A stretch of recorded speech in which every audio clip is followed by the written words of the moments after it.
Hey guys, Miss Kemble here. Today our topic is on something that's super relevant to many of us, especially if you have a brother or sister, or if you've ever gotten into an argument with hold on, Kitty. No, that is Piper's toy. No, you need, give me a minute. Okay guys, sorry, I'm back. That's kind of embarrassing. Piper, no, you need to knock before you go into Kitty's bedroom. Yeah, just one more minute. I'm sorry. Okay, I promise this time I am back. Full attention is all yours. No, the puzzle. You're working on it together. No, we shouldn't be hogging pieces. No, just raise your hand if you can relate with this right now. I'm sure that there are lots of hands going up out there in our virtual world. Conflict is normal. It happens often. Let's see how Kitty and Puppy resolve their conflicts that they're having today. I am about to interview both Puppy and Kitty. And while I interview them, the other side has to stay quiet. Because we want to listen to what the other person has to say, and we don't want to be interrupted because that would be rude and disrespectful. And then they'll take turns and they'll switch, and then we'll see if we can come to a way that we can have an agreement and get along. Oh, and I forgot one important point. When we do this, there is also no name calling, and we have to go about this in a very respectful manner. Otherwise, if we're not being respectful, we'll never get anything figured out. All right.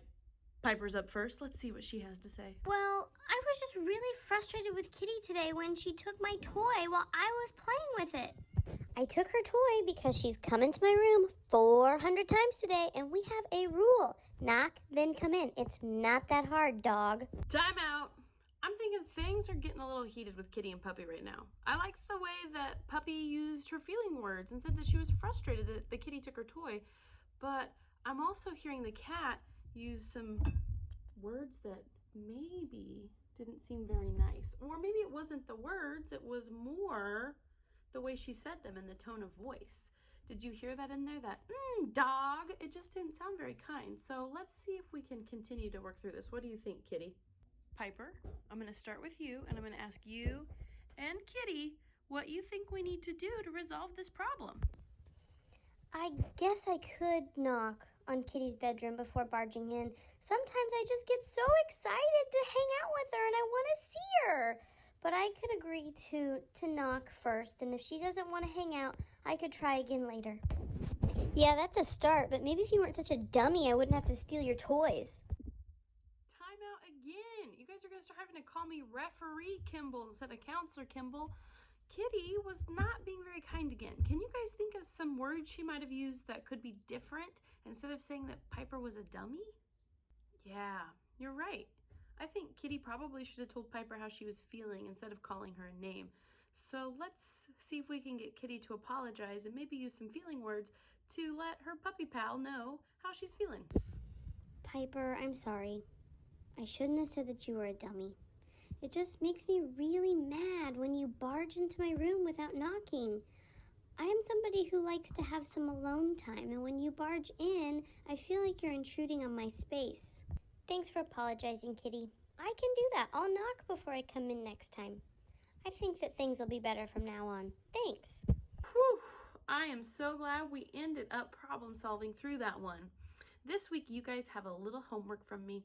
It's not a big thing, but if you find yourself getting in conflict with a friend, family member, anybody, what I want you to do instead of yelling or kicking or hitting or stealing somebody's toy, I want you to practice using what is called an I feel statement. And the cool thing about I feel statements is you can use them if you're 5, you can use them if you're 25. It's a great way to tell people how you're feeling, and it kind of takes you're not putting the blame on them. Instead, you're telling them how you feel and how you think that the problem could be solved. So what you would say, like Puppy, for example, she said, I feel frustrated when you take my toys. Next time, can you ask? So that's all you have to do. I feel emotion. When this happens next time, let's do this instead. And I'm hoping that that will help relieve some of our conflicts that we're having in our lives. And like I said, conflict is normal. We all have them. Until next time, I'll see you around.